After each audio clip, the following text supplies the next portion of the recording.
बिस्मिल्लाहिर्रहमानिर्रहीम। अस्सलाम वालेकुम। Welcome back to my YouTube channel Anila fashion trends. कैसे हैं आप सब लोग?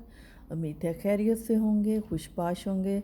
अल्लाह ताला आप सब लोगों को हमेशा हंसता मुस्कुराता रखें, सेहत और तंदुरुस्ती वाली ज़िंदगी अता फरमाएं। आमीन सुम आमीन। आज मैं आपके लिए लेकर आई हूँ black colour dress designing ideas. आपको पता है ब्लैक कलर मोस्टली लोगों का फेवरेट कलर होता है और मेरा भी बहुत फेवरेट कलर है और मैं भी ब्लैक कलर के बहुत ज़्यादा ड्रेस बनाती हूँ। तो मैंने कहा क्यों ना आज मैं ब्लैक कलर ड्रेसेस की वीडियो बनाऊँ ताकि आप भी यहाँ से आइडियाज़ ले सकें। अगर आपका माइंड है कि आपने ब्लैक कलर का ड्रेस बनाना है तो ये बहुत खूबसूरत डिज़ाइंस हैं। आप वीडियो को एंड तक देखिए और देखिए कि आपने किस तरह का ड्रेस बनाना है।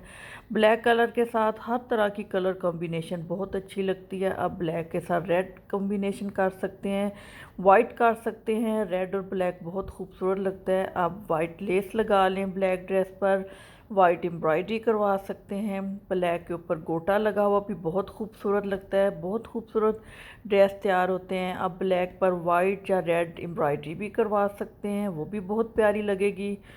और इस तरह अगर आपके पास कोई प्रिंटेड दुपट्टा है खूबसूरत सा तो आप प्लेन ब्लैक कलर का ड्रेस बनाइए और उस दुपट्टे को यूज़ कीजिए, वो भी बहुत खूबसूरत लगेगा। और ब्लैक कलर पे मिरर वर्क भी बहुत ही खूबसूरत लगता है, एम्ब्रॉयडरी बहुत खूबसूरत लगती है। तो आप मिरर लेस भी यूज़ कर सकते हैं। बहुत सारे आइडियाज़ हैं, आप वीडियो को एंड तक देखिए, आपको इंशाल्लाह ताला वीडियो बहुत पसंद आएगी और आप भी अपना प्यारा सा ब्लैक ड्रेस तैयार कर सकते हैं। तो अगर आप मेरे चैनल पर नए हैं तो मोस्ट वेलकम, और आप मेरे चैनल को ज़रूर सब्सक्राइब कीजिएगा, लाइक भी कीजिएगा और शेयर भी ज़रूर कीजिएगा। मिलते हैं नेक्स्ट वीडियो में। अपना बहुत सारा ख्याल रखिएगा। अल्लाह हाफिज़।